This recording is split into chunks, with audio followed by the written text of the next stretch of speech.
भाई नाटक से किसकी बात है?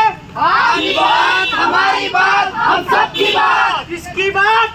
आपकी बात, हमारी बात, हम सबकी बात। हम एसपीजी आयुर्वेदिक मेडिकल कॉलेज के विद्यार्थी हर घर हर दिन आयुर्वेद योजना के अंतर्गत राष्ट्रीय आयुर्वेद दिवस के शुभ अवसर पर एक नुक्कड़ नाटक प्रस्तुत कर रहे हैं जिसका नाम है मन की बात, मन की बात, मन की बात। किसकी बात? मन की बात, मन की बात, मन की बात। अरे यार, आज घर आने में फिर देर हो गई, तो आप बहुत डांटेंगे मुझे। लड़की हो तुम इतने घर से बाहर रहती हो, जल्दी आया करो, तुम्हें शर्म नहीं आती? मेरे सारे दोस्त कॉलेज गाड़ी लेके जाते हैं, मैं क्यों जाऊँ साइकिल लेके? लोगों को अपने औकात नहीं भूलनी चाहिए। अरे यार, मैं तो पीछे फेल हो गई। अगर ये बात घर पे पता चल गई तो पापा तो मेरी शादी करवा डालेंगे। वैसे भी लड़की हो, डॉक्टर इंजीनियर बन के क्या कर लोगी? अगर मैं अंधा ना होता, नॉर्मल लोगों की तरह देख पाता, तो मैं भी अपनी कितनी तरक्की कर लेता। अरे अंधे हो, इतने भी बड़े सपने मत देखो, ऐसे सपने कभी पूरे नहीं होते। अरे यार, वो मुझे छोड़कर चली गई। भगवान, क्या गलती थी मेरी? अरे बेरोजगार है तू, पैसे कमाने की अक्कल नहीं है तुझमें और लड़की पता चल। हट। तो दोस्तों, ये थी कुछ कहानियाँ, लोगों की शिकायतें और समाज में बनाई हुई बातें जो हम समझते हैं पर सुनते नहीं, या फिर हम समझना नहीं चाहते। समझना नहीं चाहते, समझना नहीं चाहते। अगर समझते तो ये पता चलता हमें कि इन छोटी छोटी बातों का लोगों के दिमाग पर कितना बुरा असर पड़ता है। बुरा असर पड़ता है, बुरा असर पड़ता है। हम डिप्रेशन, एंजाइटी इसके बारे में सुनते तो है, लेकिन उससे सफर होने वाले लोगों की कंडीशन हम समझ नहीं पाते। बल्कि उन लोगों को हम बददिमाग, पागल और बेवकूफ समझते हैं। उनकी बीमारियों का हम मजाक उड़ाते हैं, लेकिन इस छोटी सी बात का उन लोगों पर क्या असर पड़ सकता है, देखते हैं कुछ कहानियों के साथ। सीन 1। अरे दिखा क्या जवाब आया? पापा, शायद जवाब गलत आया है। अरे बेवकूफ लड़के, इतना आसान सवाल हल नहीं कर पाए। कैसा दिमाग है तेरा? मेरे दोस्त देख, हर बार फंस जाते हैं तो हर बार एवरेज हो जाता है। अरे भगवान, क्या गलती है मेरी के साथ? ऐसा हो पापा क्या कोशिश कर रहा है? हर बार ऐसे ही होता है, समझ में नहीं आता तेरे को।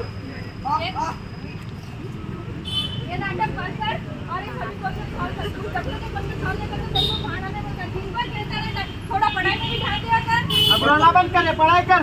तुम्हारी वजह से बिगड़ रहा है, दिन भर ध्यान नहीं रखती तुम इसका। आपका भी बेटा, आपने भी इसके ऊपर ध्यान देना चाहिए। देख तेरी वजह से मुझे डांट पड़ रही है। करता हूँ मैं मम्मी, करता हूँ। कैसा बेटा दिया है? तो दोस्तों, आपने देखा इस बच्चे की हालत। इस बच्चे की हालत के जिम्मेदार इसके खुद के माँ बाप है। तो देखा आपने कैसे माँ बाप अपने बच्चे के दिमाग के दुश्मन बन रहे। अगर यही माँ बाप अपने बच्चों को समझ लेते तो क्या होता है, आइए देखते। दिखा बेटा क्या आंसर है? पापा, मैंने 3 बार कोशिश कर ली, लेकिन मेरा जवाब नहीं आ रहा है। अरे बेटा, इधर तूने 3 की वजह 5 लिखा, इसलिए तेरा आंसर गलत आ रहा है। ठीक से लिख। पापा, वो तो ठीक है, पर मुझे बहुत ज्यादा डर लग रहा है। कल मेरा एग्जाम है।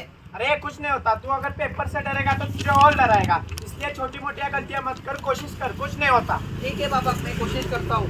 क्या बातें चल रही बाप बेटे के बीच में? अरे कुछ नहीं, मैं इसे समझा रहा था कि मैं कॉलेज के दिनों में तुमसे ज्यादा होशियार था। जाइए जाइए, आप तो ओटीपी देखते 2 सेकंड में भूल जाते, गणित तो दूर की बात। तू क्यों हंस रहा है? तू पढ़ाई कर। ये ले बेटा दूध, और ये दूध पी ले और जल्दी से सो जा, कल तेरे एग्जाम है ना। मम्मी, दूध का तो ठीक है, पर मुझे बहुत डर लग रहा है। मुझे लगता है मैं फेल हो जाऊंगा। टेंशन मत ले बेटा, तूने पढ़ाई की, एग्जाम अच्छे से जाएगी। कुछ नहीं होता बेटा, कोशिश करने वालों की कभी हार नहीं होती। कोशिश करने वालों की हार नहीं होती। कोशिश करने वालों की कभी हार नहीं होती। तो दोस्तों, जो अभी आपने देखा उसे हम आयुर्वेदा में 17 कृषि चिकित्सा के थे। हमने देखा कि कैसे माँ बाप ने घर का माहौल इतना खुशहाल रखा है, जिस वजह से उनके बेटे को तनाव नहीं बल्कि खुशी और हौसला मिल रहा है। सत्व व्यापाश्रय यानी अपने आजू बाजू का वातावरण प्रफुल्लित रखना। अगर हम ऐसा करते हैं तो हम हमारे मन को भी एक फूल की तरह हर दिन खिला हुआ रख सकते हैं।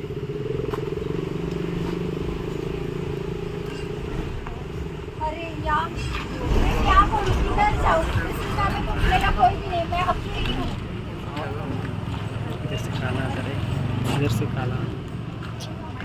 अरे सॉरी, अरे कलुआ, तू क्या कर रही है इधर? अरे तू अभी तक सोसाइटी में और क्या कर रही होगी? माँ बाप ने भी घर से निकाल दिया था, शायद इसके पति ने भी इसको घर से निकाल दिया। जाने दीजिएगा, ऐसे लोगों के साथ ऐसा ही होना चाहिए। हाँ, ऐसा ही होता है।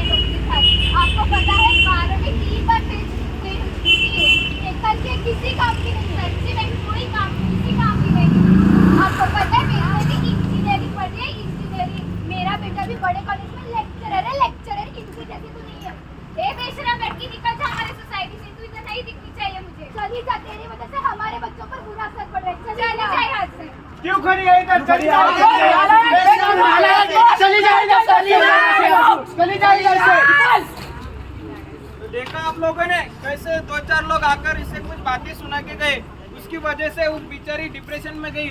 उसको लग रहा है कि वो एक समाज में एक बोझ है, उसका कोई उपयोग नहीं है। ना जाने इन्हीं 4 बातों से कितने लोगों की जिंदगियां खराब हुई है, और हम ही वो लोग हैं जिनके मरने पर झूठा अफसोस जताते हैं। नकारात्मक बातें हमारे दिमाग को भी नकारात्मक बताते हैं। अब इससे इंसान अपनी सोचने समझने की काबिलियत खो बैठता है। उससे इंसान को गुस्सा आता है, रोना आता है। यहाँ तक कि वो इस तनाव में आकर आत्महत्या जैसे बहुत गलत कदम उठा लेता है। इसी के वजह से हमारे समाज में आत्महत्या का प्रमाण बहुत बढ़ गया है। आइए आगे देखते हैं। डिम्पल, तुम क्यों रो रही हो? अरे डिम्पल, क्या हुआ? मेरा कोई नहीं है। मैं ना अपने माँ बाप को समझ पाई, ना अपने पति को। मुझे तो मर ही जाना चाहिए। अरे डिम्पल, तुझे किसने कहा कि तू बेकार है? बेकार तो वो लोग हैं जो तेरे साथ ऐसा सुलूक कर रही है। पर तू डर मत, तू मजबूत है, तू लीडर है जो इधर तक इतना टिक पाई है। अगर कोई और होता तो ये कर नहीं पाता। और ये किसने बताया कि तू अकेली है?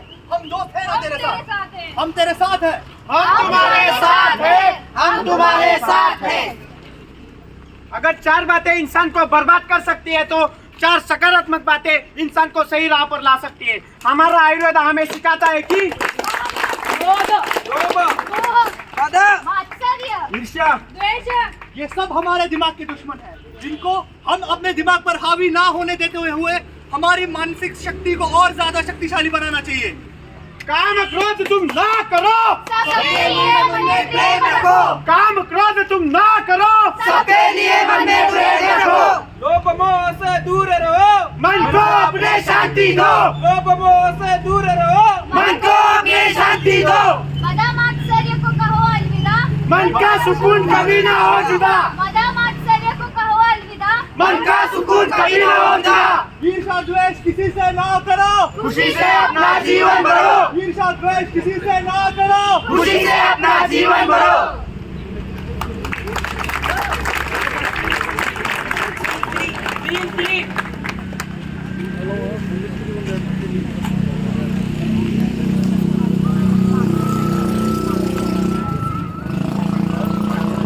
अरे भाई क्या कर रहा है? अबे तुम क्यों आए? बे इधर जा यार, जाओ, मेरे को पढ़ाई करना है, डिस्टर्ब मत अरे भाई सुन तो, क्या हुआ? जा यार, जाओ। अरे क्या हुआ? तुम जाओ यार, डिस्टर्ब क्यों कर रहे हो? पढ़ाई कर रहा हूँ मैं। अरे जाओ तुम। उसको क्या हुआ? अरे क्या हुआ है तुझे? थोड़ी से तूने रिप्लाई भी नहीं किया और साथी से काउंटर में नहीं दिखा। क्या हुआ है तुझे? अरे सुन, किताब छोड़, क्या हुआ बता मेरे को, पहले बता। नहीं यार, एग्जाम्स पास में आ रहे हैं, पढ़ाई भी नहीं हो रही है, बहुत टेंशन आ रहा है मेरे को। तो नींद भी नहीं आ रही है, खाना भी नहीं जा रहा है। अगर इस बार फेल हो गया ना तो खैर नहीं, पापा बहुत डांटेंगे यार, बहुत टेंशन आ रहा है। अरे टेंशन की बात है कुछ नहीं, मुझे भी ऐसा ही हुआ था। मेरे पापा के फ्रेंड साइकोलॉजिस्ट है, उनको मैंने कंसल्ट किया तो मुझे उससे बहुत मदद मिली है। चल हम उनको दिखाते हैं। अरे आशीष, तू क्या पागल हो गया? उसे टेंशन है, वो पागल है जो उसको दिमाग के डॉक्टर के पास लेके जा रहा है। अरे अभी इसे नहीं दिखाया तो और डिप्रेशन में चला जाएगा, इससे अच्छा अभी इसे दिखाते हैं। चलो हमारे साथ चलो, दिखाते हैं। अंकल क्या हम अंदर आ सकते हैं? आओ आशीष बेटा, आओ। अंकल ये मेरा बेस्ट फ्रेंड है, इसको एग्जाम की वजह से बहुत टेंशन हो रहा है। बोलो बेटा, क्या प्रॉब्लम है? नहीं डॉक्टर, अभी एग्जाम्स पास में आ रहे हैं और पढ़ाई भी नहीं हो रही है। 3 दिन से एक ही श्लोका कर रहा हूँ, श्लोका ही नहीं हो रहे हैं और बहुत टेंशन आ रहा है, खाना भी नहीं जा रहा है, नींद भी नहीं आ रही है। तुम्हारा प्रॉब्लम मेरे समझ में आ गया है बेटा। तुम्हें अभी शांत रहना होगा। आयुर्वेद में ऐसे डिफरेंट टाइप का औषधि बनाए गए हैं, जिसकी वजह से हमारी एकाग्रता, हमारी मानसिक स्थिति मजबूत होने में हमें फायदे होते हैं।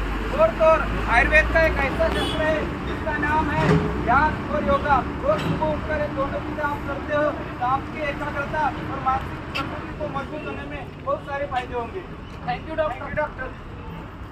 तो दोस्तों, आपने देखा कि लोग अक्सर दिमाग के डॉक्टर के पास जाने से डरते हैं क्योंकि वो सोचते हैं कि इनका बेटा पागल है।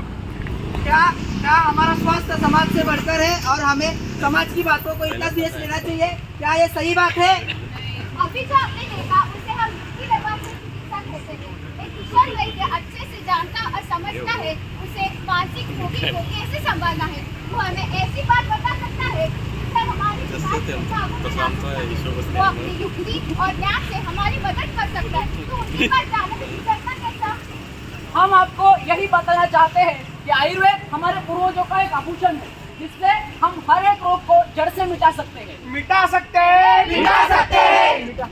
तो हम हमारे जीवन शैली में आयुर्वेद का जाने अनजाने में हर दिन इस्तेमाल करते हैं। इस्तेमाल करते हैं, इस्तेमाल करते हैं। जैसे कि घी, बादाम, अखरोट खाने से हम हमारी स्मरण शक्ति को बढ़ा सकते हैं।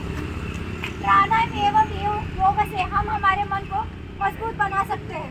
आयुर्वेदिक दवाइयाँ जैसे कि शंख पुष्पी, ब्राह्मीवटी, सारस्वतरिष्ट, इनका उपयोग करके हम हमारे दिमाग को और तेज बना सकते हैं। आयुर्वेदानुसार बताई गई दिनचर्या को फॉलो करके हम मानसिक रोग से मुक्ति पा सकते हैं। दैव अपशय चिकित्सा, पूजा, होम हवन और मंत्र उच्चारण से हम हमारे आसपास के वातावरण को प्रसन्न रख सकते हैं। पंचकर्म चिकित्सा है जैसे कि शिरोधारा और नस्य, इनसे हम कई सारे मानसिक रोगों से मुक्ति पा सकते हैं। आयुर्वेद दिन के इस शुभ अवसर पर हम आपको यही संदेश देना चाहते हैं कि आयुर्वेद कैसे हमारी मानसिक प्रकृति को मजबूत बनाए रखता है। मजबूत बनाए रखता है, मजबूत बनाए रखता है। आयुर्वेद हमारे जीवन का एक महत्वपूर्ण अंग है और योग उसका एक अत्यंत लाभदायी हिस्सा। हमें हमारी संस्कृति को अपनाना चाहिए और भारत को और स्वस्थ बनाए रखना चाहिए। बनाए रखना चाहिए, बनाए रखना चाहिए। तो आज हम शपथ लेते हैं कि आयुर्वेद को अपनाएंगे, मन को मजबूत बनाएंगे। आयुर्वेद को अपनाएंगे, मन को मजबूत बनाएंगे। जय हिंद।